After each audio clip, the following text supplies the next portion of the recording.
This one? She's too stupid to even understand what I'm saying. The man speaks German in Manhattan's fanciest steakhouse, thinking nobody else can follow. Victor Reinhardt, a tech billionaire worth $4.2 billion, smirks at the black waitress beside his table. His three German colleagues look uncomfortable but stay quiet. Grace Foster holds her notepad steady, face blank. Victor continues in German. Probably a dropout. No brain, just taking up space. Then he waves his hand dismissively and knocks her notepad to the floor. It cracks against marble. The restaurant goes silent. Grace freezes for 3 seconds. Her jaw locks, her fist clenches. Then she bends down, picks it up, stands slowly. "Of course, sir," she says quietly. Victor laughs as she walks away. What he doesn't see is the look that crosses Grace's face. Cold. Calculating. Dangerous. 6 hours earlier, Grace Foster's alarm goes off at 5:30 a.m. in a studio apartment in Queens that costs $1,850 a month, half her income. She sits up in the darkness and does what she does every morning. Listens for her mother's breathing in the next room. Steady. Shallow. Still alive. Grace exhales and swings her legs out of bed. The framed diploma on her closet shelf catches the streetlight. Heidelberg University, Ph.D. in Germanic Linguistics, summa cum laude. She graduated 3 years ago. The frame cost $12 at Target. She hides it behind her work uniform so guests won't ask questions. In the kitchenette, she makes coffee and opens her phone. The medical billing app loads. $6,800 due this month. Stage 4 pancreatic cancer doesn't negotiate. The experimental treatment isn't covered by insurance. Grace closes the app and opens her bank account. $823. Rent is due in 5 days. She pulls out her black server uniform and checks for stains, smooths the apron. She whispers German conjugations while brushing her teeth, keeps her Heidelberg brain sharp, even if life's more scrubs than seminar. At 6:45 a.m., she checks on her mother. Margaret Foster sleeps in the hospital bed Grace rented, oxygen tube in place, medication pump clicking softly. Grace kisses her forehead and whispers, "Love you, Mama." Her mother doesn't wake. Grace takes the Q train into Manhattan. During the ride, she reads a German linguistics journal on her phone, an article about code switching and power dynamics. The irony isn't lost on her. She wrote her dissertation on how people weaponize language to exclude and dominate. Now she serves people who do exactly that. At 8 o'clock a.m., she arrives at the Sterling. The restaurant sits on 61st and Park Avenue, all glass and granite and old money. The kind of place where the wine list has a sommelier and the bathroom soap costs more per ounce than Grace makes in an hour. She clocks in through the service entrance. The kitchen smells like butter and fresh bread and ingredients with French names. Chef Marco Anderson looks up from prep and nods at her. He's one of the only people here who treats her like a human being. "Morning, Grace. Table assignments are up." She checks the board. Tables 5, 8, 12, and 16. Evening shift. Rich people getting richer over dry-aged steaks and $200 bottles of wine. Manager Gerald Thompson walks past without making eye contact. He never does. To him, servers are basically furniture that occasionally talks. He's been here 15 years and thinks he runs the place. Really, he just runs interference between the owner's impossible standards and the staff's basic human needs. Grace changes into her uniform in the staff bathroom, ties her hair back, practice her smile in the mirror. The key is making it reach your eyes. Customers can tell when you're faking, and tips drop by 30% when they sense contempt. She heads to the dining room for the pre-shift meeting. Gerald stands at the host stand, clicking through reservations. "All right, listen up. Full book tonight. Senator Dawson at 6. The Kowalski wedding party at 8:30, and Victor Reinhardt at 9. One of the other servers, Janice Wilson, perks up. "The tech guy? The billionaire?" "The same," Gerald says. voice getting that oily quality it always has when money walks through the door. He spends big and tips bigger if you don't screw it up. Grace, you've got table 8. That's him. Do not mess this up. Grace nods. Understood. Janice leans over and whispers, I heard he's like impossible to please, super demanding. They all are, Grace whispers back. The shift starts at 5 o'clock p.m. The early tables fill with pre-theater crowds, older couples, anniversary dinners, business meetings winding down. Grace moves through them like a ghost. Refill water before glasses are empty. Remember modifications without writing them down. Smiles on cue. At 8:52 p.m., a black Mercedes pulls up outside. Through the window, Grace watches a man in an expensive suit step out. Late 50s, salt and pepper hair, the kind of confidence that comes from never being told no. 3 other men follow, all talking, laughing, speaking German. Grace's stomach tightens. She knows that language better than English. Spent 6 years immersed in it. I dreamed about it. Thought about it. Gerald practically runs to the door. Mr. Reinhardt, welcome back. Your table is ready. Victor Reinhardt doesn't acknowledge him. Just walks past like Gerald is wallpaper. His colleagues follow, still speaking German, and Grace catches fragments. Talk of mergers, stock prices, board secrets. They settle at table 8, Grace's table. She takes a breath, picks up 4 menus, and walks over. Good evening, gentlemen, she says, voice steady and warm. Welcome to the Sterling. My name is Grace, and I'll be taking care of you tonight. Can I start you off with something to drink? Victor looks up at her. His eyes move from her face to her uniform to her notepad, and something shifts in his expression. Dismissal. Contempt. The look of someone who's already decided you don't matter. He says something in German to his colleagues. They laugh, one nervous, one genuine, one uncomfortable. Grace keeps smiling. 4 scotches, Victor says in English, his accent slight but precise. Neat. Can you remember that, or should I write it down for you? His colleagues shift. One looks away. Grace's pen hovers over her notepad. 4 scotches, neat. Of course, sir. I'll have those right out. She turns and walks toward the bar, and behind her, Victor starts speaking German again. Louder this time. She hears every word, mocking her intelligence, questioning if she even knows how to spell scotch. Grace's hand tightens on her notepad. This is going to be a long night. Grace walks to the bar, her professional smile still locked in place. She passes table 12, where an elderly couple is celebrating their anniversary. Table 5, where a young woman is nervously checking her phone every 30 seconds. Table 16, where 2 lawyers argue over a contract. None of them matter right now.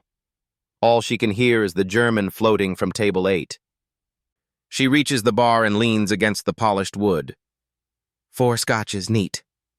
The bartender, Tommy, nods and reaches for the top shelf. Reinhardt's table? Yeah. Good luck. Guy's a piece of work. Grace doesn't respond. She watches Tommy pour 4 generous glasses of Macallan 18, $45 per pour. Victor's party will rack up a $500 tab before appetizers even arrive. She loads the glasses onto her tray and turns back toward table 8. As she approaches, Victor's voice rises. He's not even trying to be subtle anymore. He says in German that she looks like a 9th grade dropout. Grace's step falters for just a fraction of a second. She steadies herself and continues forward. She places the scotches in front of each man, starting from Victor's left and moving clockwise. 4 Macallan 18, neat. Can I tell you about our specials this evening? Victor doesn't look at her. He picks up his glass, swirls it, takes a sip.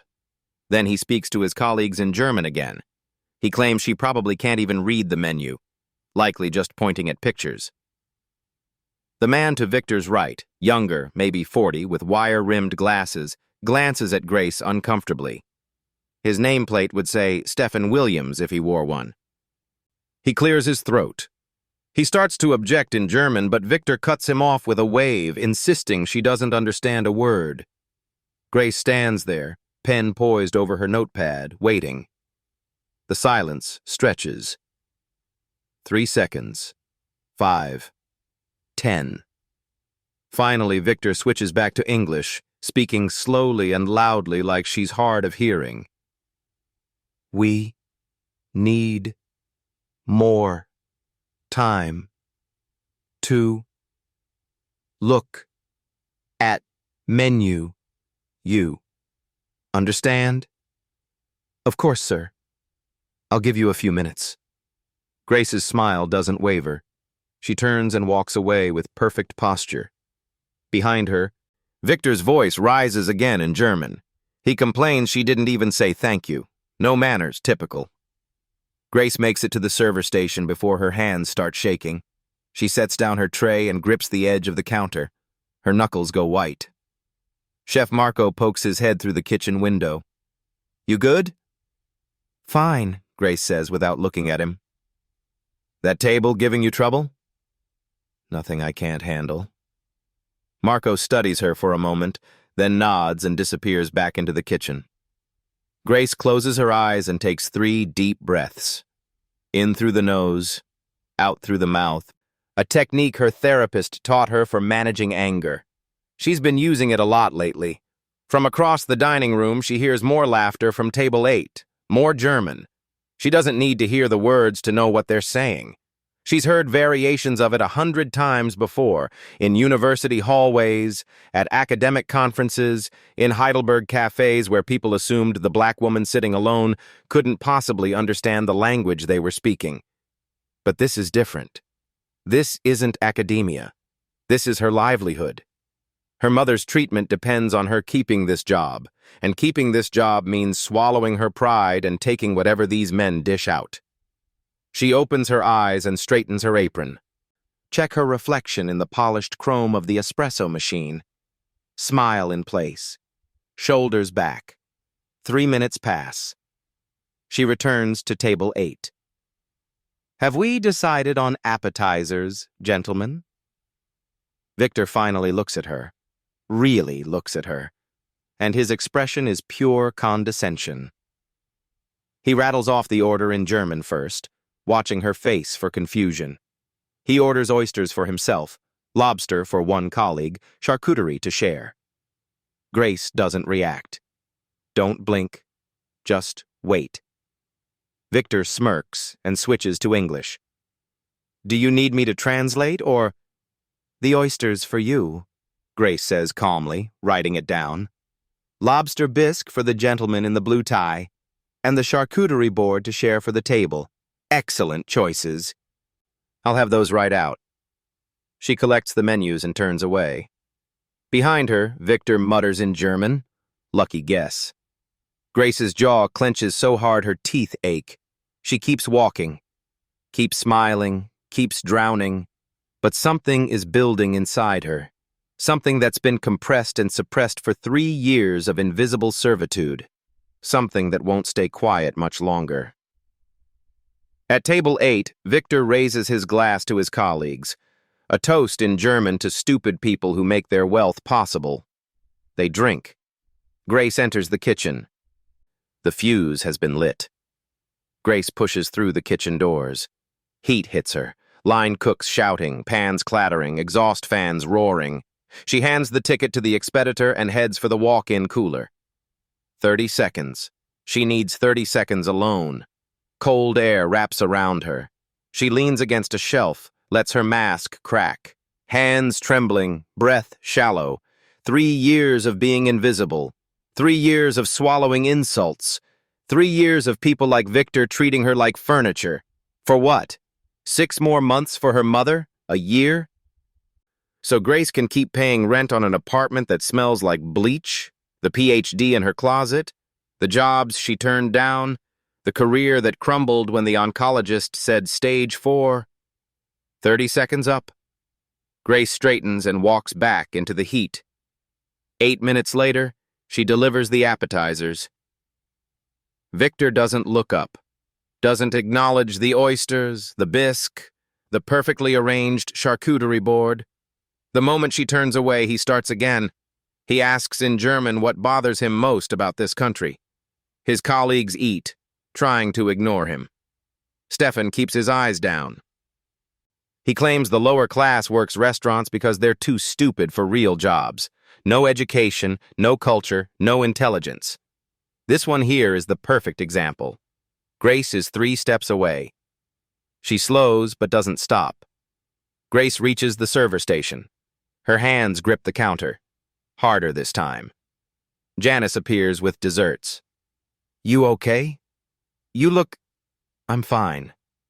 That table 8 guy is a total jackass, right? I heard him..." "Janice, I'm fine." But she's not. 3 years of anger is boiling now. 15 minutes later, she clears the appetizer plates. Victor is mid-story, gesturing with his scotch. His colleagues laugh politely. Grace reaches for the oyster plate. Victor continues in German. "She probably has 3 kids from different fathers. That's why she's stuck here in her mid-30s. Grace's hand freezes above the plate. She imagines dumping the ice into his lap, his $5,000 suit soaked, his shocked face. But she doesn't. She needs this job. Her mother needs treatment. Poverty doesn't care about dignity. She picks up the plate. He comments in German how she picks up plates like she's never seen oysters before, probably drinks canned beer at home. Something cracks inside Grace, not completely, but a fracture appears. She loads plates mechanically, focuses on balance. As she turns to leave, Victor says something that makes Stefan finally speak up. Victor calls her probably illiterate, can't even write her own name. Stefan sets down his fork and objects in German. This is too much. Victor dismisses him, insisting she doesn't understand them. They could discuss quantum physics and she'd look just as blank. Grace reaches the kitchen, plates rattling. Marco appears. "Grace? What's going on?" "Nothing." "That's not nothing. You're shaking." "I said I'm fine, Marco." He backs away. Main course is ready. 4 perfect ribeyes, $400 worth of beef. Grace loads them and returns. Table 8 is quieter. Stefan is uncomfortable. Others on phones. Victor scrolling his tablet, smiling. 4 ribeyes. Medium rare for you, sir." Victor cuts her off. "Do you even know what medium rare means?" The table stills. "Internal temperature 130 to 135 Fahrenheit, Grace says calmly. "Warm red center." Victor's eyebrows rise. He wasn't expecting that. "Well, someone taught you something." He cuts into the steak. Blood-red juice pools. He bites, chews, nods, then switches to German. Even a stupid dog can learn tricks if you show them enough times. The crack spreads. Stefan stands abruptly, apologizing in German. He needs to make a call. He leaves, phone out, but Grace sees his face. Disgust. Shame. Victor shrugs, commenting in German that Stefan's too sensitive. That's not how you win in business. "Anything else?" Grace asks. "More scotch." Then in German, "And maybe a brain for you, but they don't have that on the menu." His colleagues don't laugh. They eat in silence. Grace walks away. Each step is like moving through water. Vision narrowing. Ears ringing. She reaches the server station. Gerald appears. "Grace, Mr. Reinhardt wants you to be attentive to his table." "Attentive? He's very important. Whatever he needs." "Understood." Gerald disappears. Grace gets more scotch. At table 8, Victor tells a story. Gesturing. Rapid German. His colleagues barely listen. Grace sets down the scotch. Victor doesn't pause. He laughs about telling someone that if they can't understand the numbers, maybe they should become a waitress. He drinks, then looks directly at Grace. First eye contact all night. Just like this one here. Too stupid for anything else. Grace's mask shatters. Completely. Irreversibly. Hands stop shaking. Vision clears. Anger crystallizes into something cold, surgical, precise. She looks at Victor Reinhardt. This ends now. Grace sets down the dessert menus with perfect composure. Her movements are calm, controlled, deliberate. Victor is still laughing at his own joke, reaching for his fresh scotch.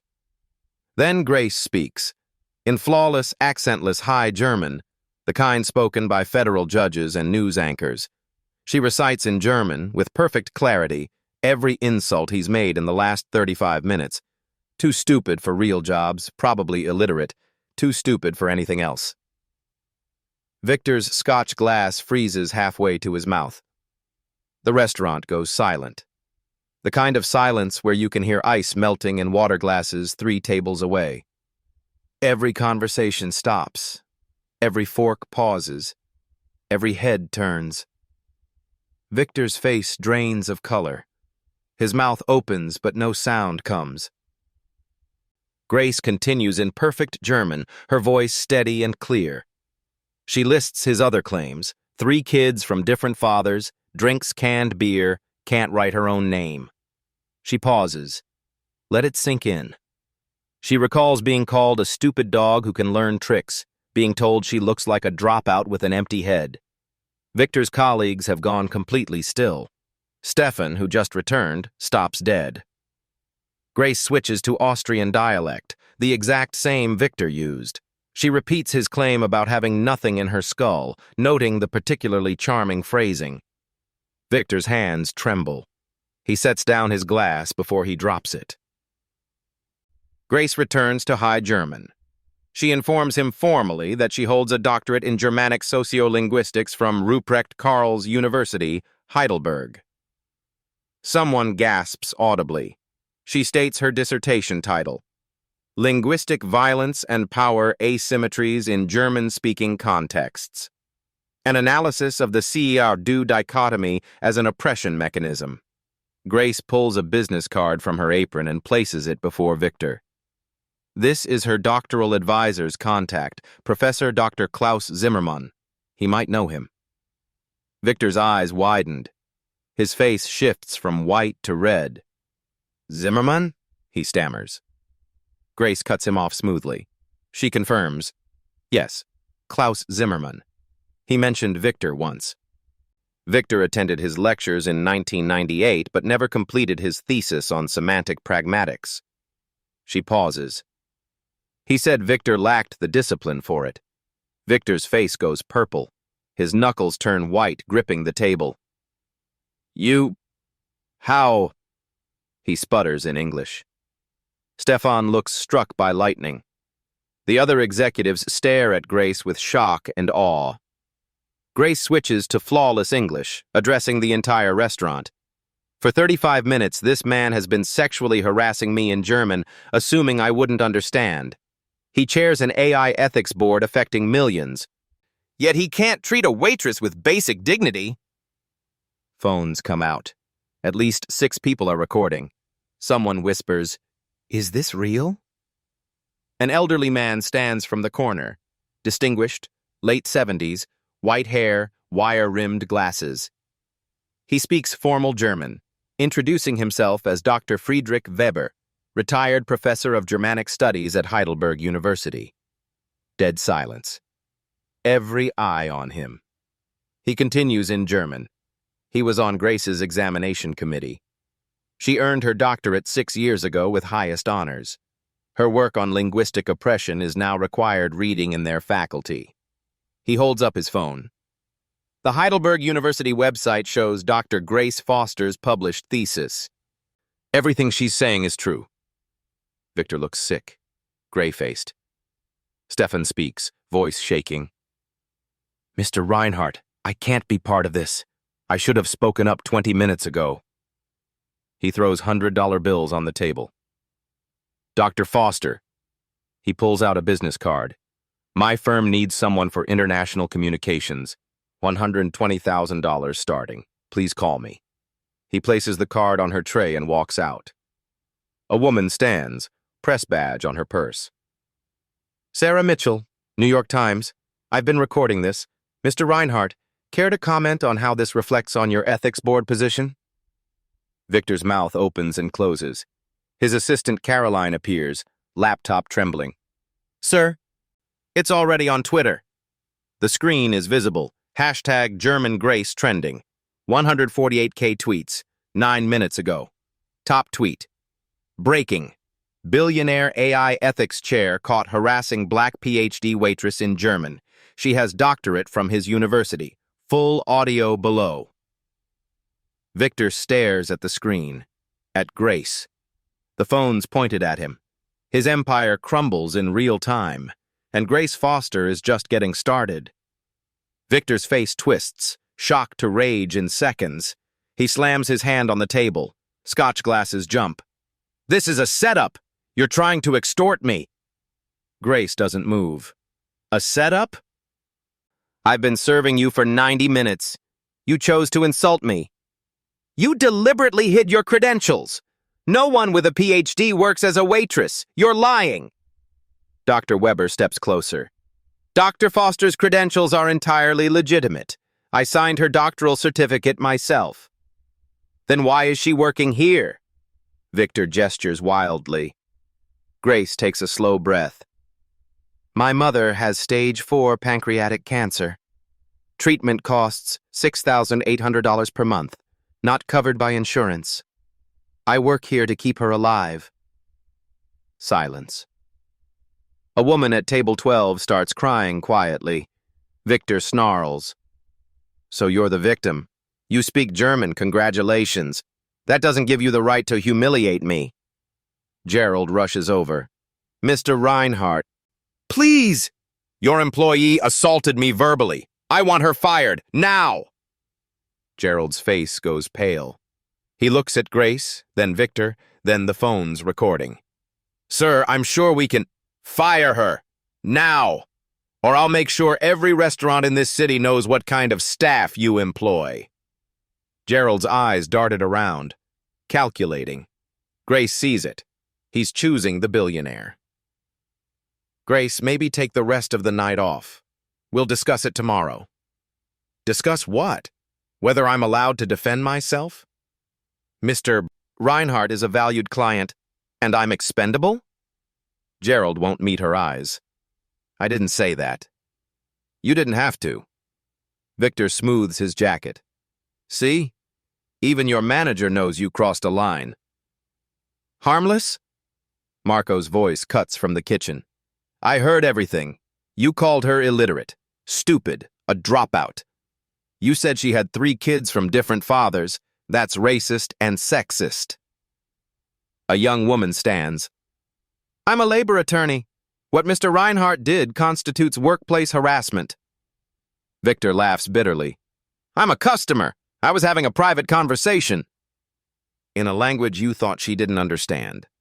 That's harassment. Sarah Mitchell steps closer, phone recording. Mr. Reinhardt, your stock dropped 3 points in 10 minutes. Your board is being tagged in thousands of tweets. Caroline types frantically. Sir, CNN wants a statement. Bloomberg too. The hashtag is trending worldwide. Worldwide? Victor's voice cracks. Caroline nods. Someone translated it into 15 languages. Victor turns to Grace, desperate.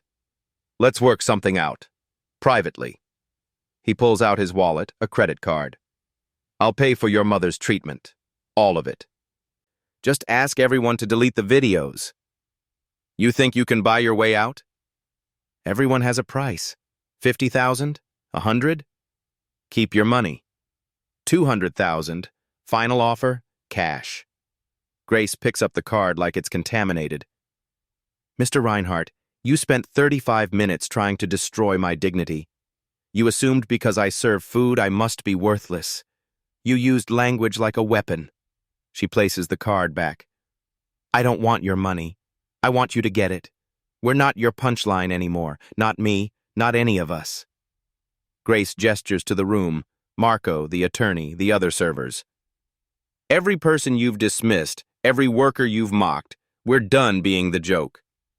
We're the truth you weren't ready to hear. Victor's face hardens.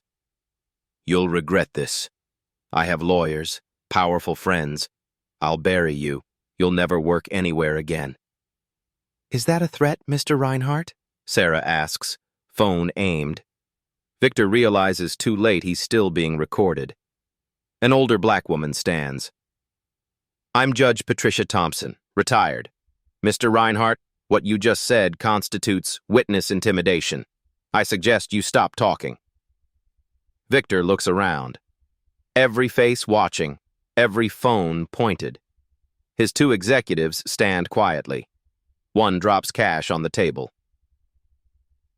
We'll be in touch about our resignations. They walk out. Victor is alone. Caroline closes her laptop. Sir, I can't work for someone who does this. I quit. She sets her laptop down and walks away. Victor sits surrounded by empty chairs. Gerald wrings his hands. Mr. Reinhardt, shut up. Victor looks at Grace, fear in his eyes now. What do you want from me? Grace looks around the restaurant, at Dr. Weber, at Marco, at the attorney, at Sarah, at Judge Thompson, at all the faces who emerged to stand with her, then back at Victor. I want you to resign from every ethics board, fund a scholarship for working-class PhD students of color, $5 million, and work 200 hours in hospitality so you understand what it's like to be treated the way you treated me. Victor's mouth falls open. You can't be serious. Completely serious. That's extortion, Judge Thompson speaks. Actually, those sound like reasonable settlement terms. Given the alternative is multiple lawsuits and public destruction, I'd say Dr. Foster is being generous. Victor looks around desperately. No allies. His phone rings. He checks the screen, goes paler. It's the board. Then you should answer it, Grace says. Victor stands on shaking legs, answers. Walk toward the exit. Yes, I can explain. No, it's not. Please. The door closes. His voice fades. The restaurant erupts. Applause. Cheers. Standing. Someone chants Grace, and others join. But Grace doesn't feel triumphant. She feels exhausted, like she carried a weight for 3 years and finally set it down, only to discover her muscles forgot how to work without it. Marco appears with water. You okay? Grace takes it with trembling hands. Ask me tomorrow. Gerald approaches. Grace, I'm sorry. I should have backed you up. I was wrong. Grace really looks at him, sees the weakness that made him side with money over dignity. You were wrong, and I quit. Gerald's eyes widened. Grace, please.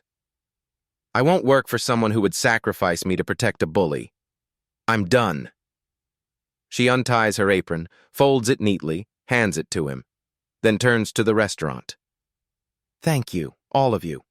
She walks toward the kitchen to collect her things. Stefan's business card is still on her tray. $120,000. International communications. A way out.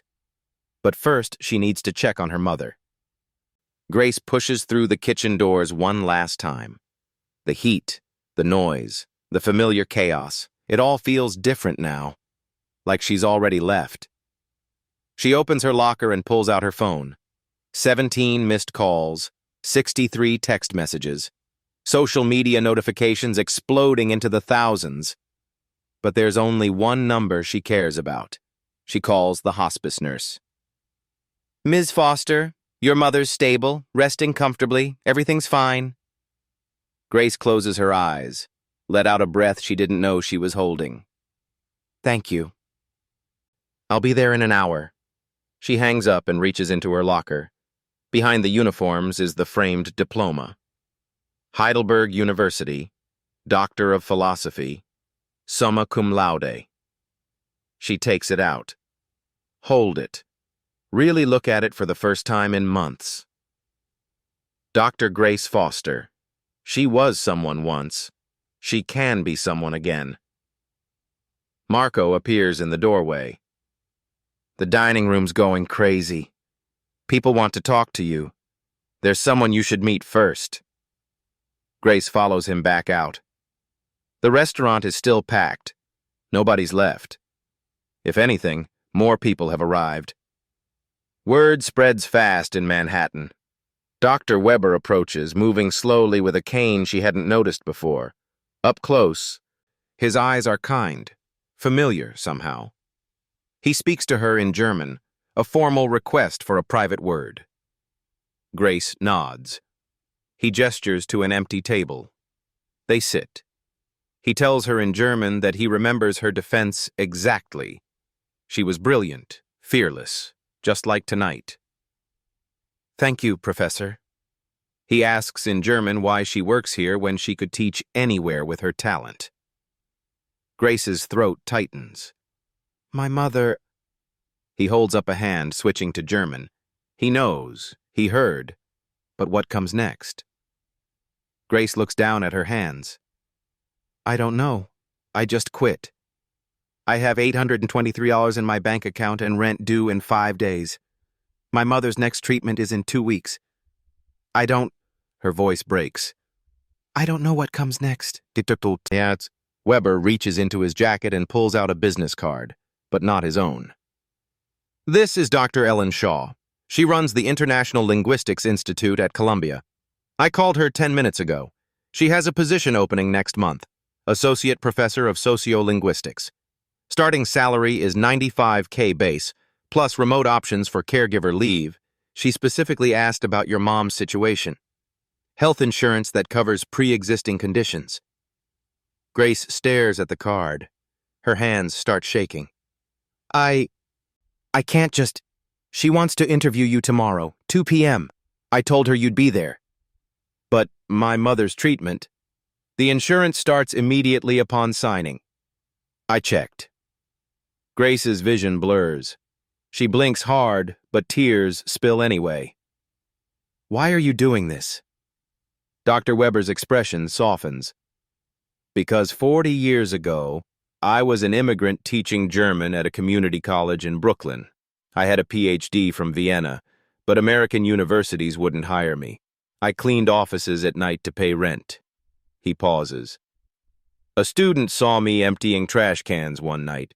She was a dean's assistant. Instead of looking away, she looked at me. Really looked. She asked about my credentials. Within a month, I had an interview at Heidelberg. It changed my life. He taps the business card. I've been waiting 40 years to pass it forward.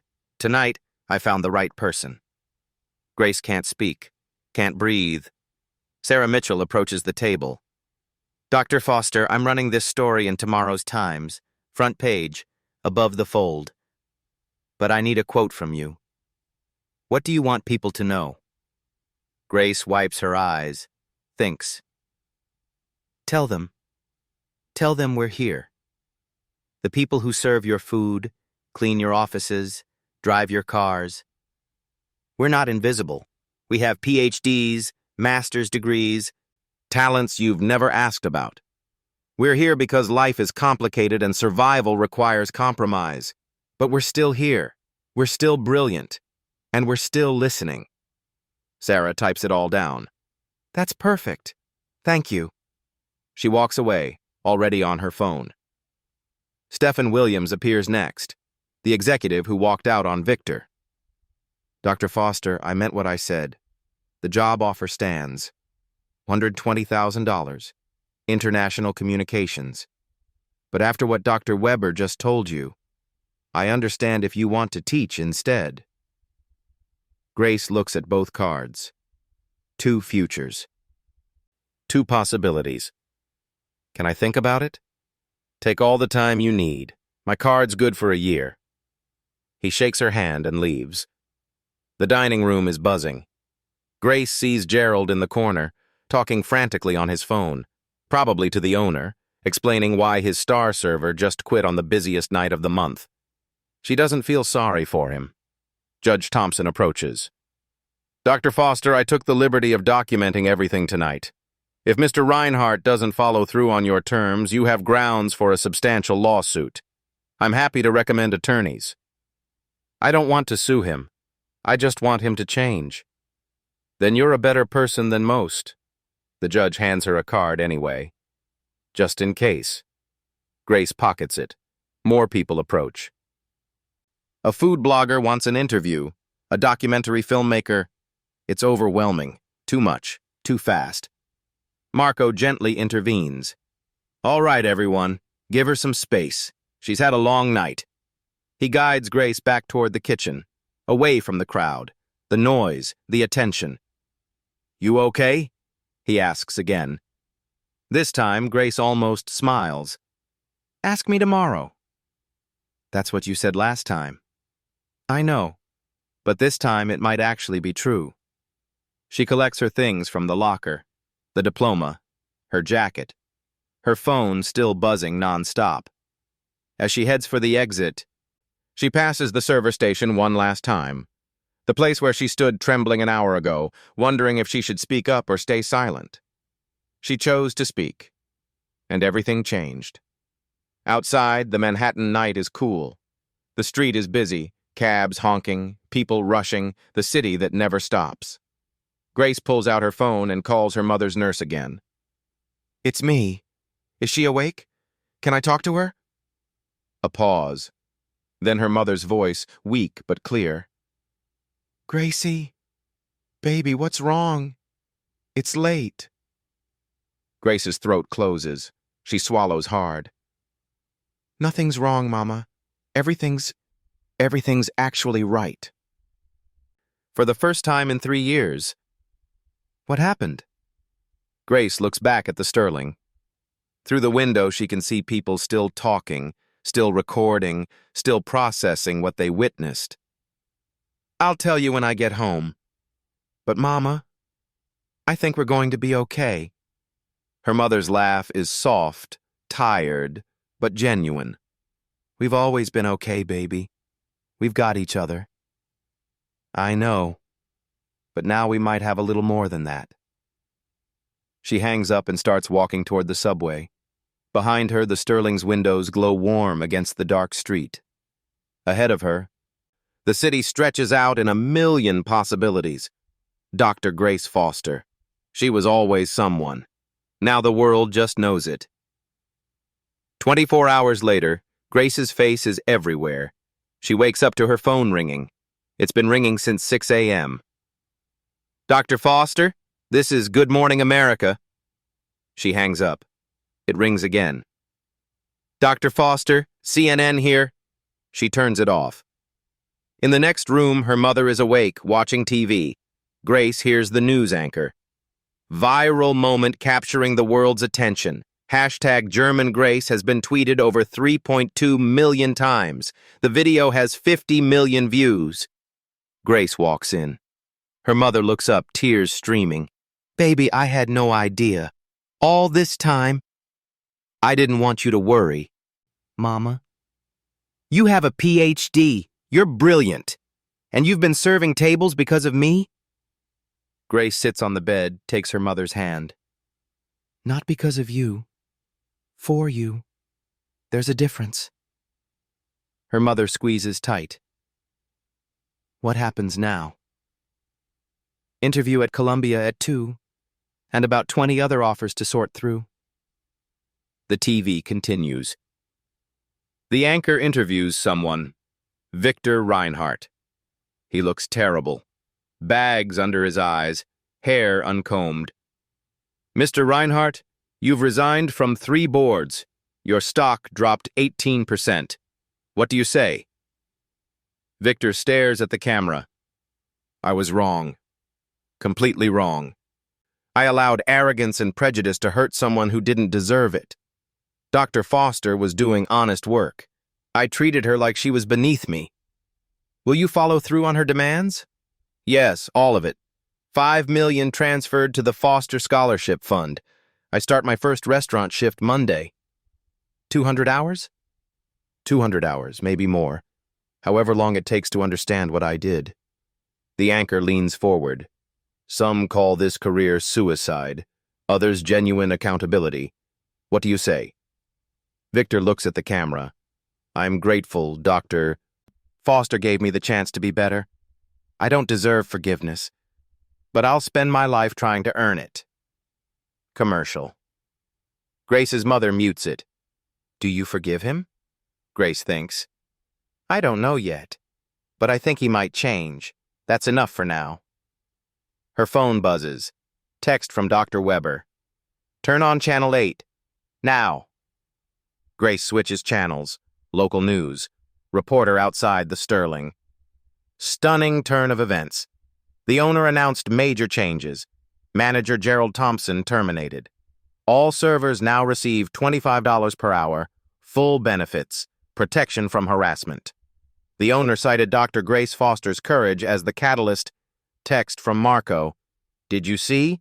We won. Grace, we actually won. More texts flood in. Stephen Williams. Offer still stands. No pressure. Sarah Mitchell. NYT piece is live. Grace opens the article. Headline reads, The Waitress Who Spoke 6 Languages, How One Woman's Courage Exposed Silicon Valley's Ugly Truth. There's a photo of her from last night, diploma in hand, looking at the camera, strong, unbroken. Her mother reads over her shoulder. That's my daughter. Grace's eyes well up. Mama, listen, I've watched you sacrifice everything for 3 years. Your career, your dreams, all for me. I never knew the cost. It wasn't a cost, it was a choice.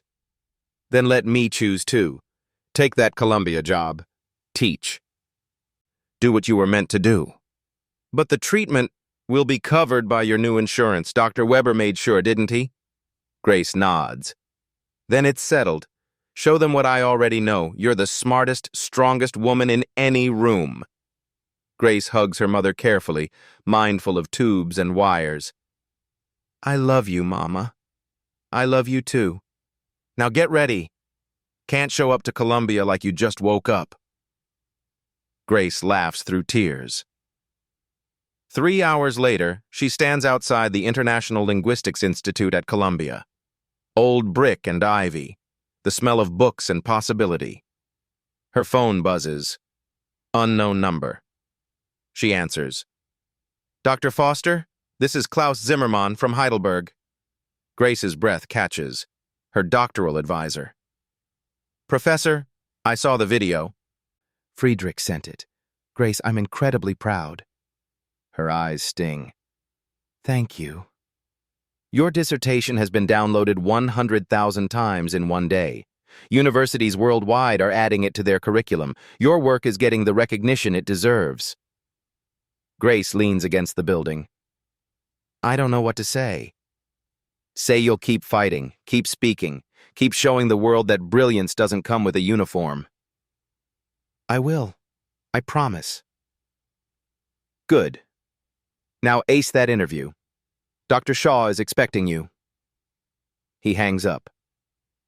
Grace takes a breath, straightens her jacket, touches the diploma in her bag, then walks through the doors of Columbia University, not as a waitress, as Dr. Grace Foster. 3 months later. Grace stands at the front of a Columbia University lecture hall. 60 students fill the seats, faces from every continent. Some fresh from undergrad, others older, still wearing work uniforms from their morning shifts. A woman in a hospital cleaning uniform sits front row, notebook open, pen ready. Grace writes on the board, Linguistic Violence and Hidden Brilliance. She turns to face them. Show of hands. How many of you have worked a service job while holding a degree?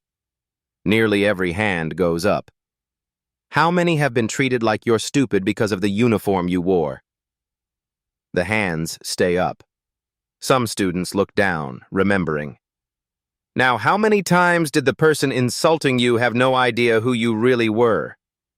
A few bitter laughs. All the hands still raised. Grace nods slowly. That's what I thought. She switches to German, then Spanish, then Mandarin, then back to English, each sentence flowing seamlessly into the next. They think language makes them superior. They think their words are invisible to us. But we hear everything. We remember everything. And we're using it to become something they never expected. A young man in a delivery driver uniform speaks up. Professor, I have an engineering degree from Syria. Here I deliver food. When do I stop being invisible? Grace looks at him directly. The moment you decide you're not. Visibility isn't given. It's taken. I served tables for 3 years before I took mine back. But that night, I stopped waiting for permission. She walks to the window, looks out at the campus. A billionaire thought he could destroy me with words I supposedly didn't understand. He was wrong about what I knew, but he was also wrong about what I'd accept. She turns back to the class. Every person in this room has something the world doesn't know yet. A skill, a language, a degree, a dream. The question isn't whether you're good enough, you already are. The question is, when will you stop letting others define you? The hospital worker raises her hand. What if we're scared? What if speaking up costs us everything? Grace's expression softens. It might. I almost lost everything. But silence was costing me more. It was costing me myself. She pauses. Here's what I learned. They can take your job, your money, your time, but they can't take your knowledge. They can't take what you know. And the moment you speak, really speak, you remind the world that you were never the person they imagined. The room is silent. Grace picks up her diploma from the desk, the same one that hid in a locker for 3 years. This gathered dust while I served scotch to men who called me illiterate. But it was always here. She taps her head. And it was always here. She touches her chest. They just couldn't see it. She sets it down. Your turn. What are you hiding, and why are you letting them decide when you reveal it? Class dismissed. Students pack up slowly, processing. The hospital worker approaches. Professor Foster, I have a master's in public health. I am from Colombia. But here, Grace pulls out a business card. The Foster Scholarship Fund. Full ride for working students. Apply by Friday. The woman's eyes flood. I don't know what to say. Say you'll stop hiding. The world needs what you know. The woman takes the card with trembling hands and leaves, walking taller than when she came in. Grace gathers her things. Her phone shows a text from her mother. Scan came back clear. 3 months cancer-free. Doctors amazed. Grace's throat tightens. She types back, Told you you're stronger than anything. Love you, Mama. Another text appears. Victor Reinhardt. Completed 200 hours of service work, starting another 200 voluntarily. You were right, I needed to understand. Thank you for not giving up on change. Grace stares at the message for a long moment. Then she types, Keep going. The world needs people who can admit they were wrong. She hits send. Outside, the Columbia campus glows in late afternoon light. Students cross the quad, some in business suits heading to internships, others in uniforms heading to night shifts. All of them carry brilliance the world hasn't discovered yet. Grace's phone rings. Unknown number. She answers. Dr. Foster, this is the United Nations Commission on Worker Rights. We'd like you to deliver the keynote address at our Global Summit on Workplace Dignity. Grace stops walking. Look up at the sky. Clear, infinite, full of possibility. Yes, she says. I'll be there. She hangs up and continues across campus, past students who don't know her story yet. Past buildings where other invisible people are waiting for their moment. Her moment came. Theirs will too. Stories like Grace's don't go viral by accident. They spread because people like you decide they matter. If this story made you see someone differently, hit that like button so it reaches the person who needs it most. Subscribe to hear more stories about the brilliant people hiding in plain sight. And here's the real question. Who have you underestimated this week? Drop it in the comments. Sometimes admitting it is the first step to changing it.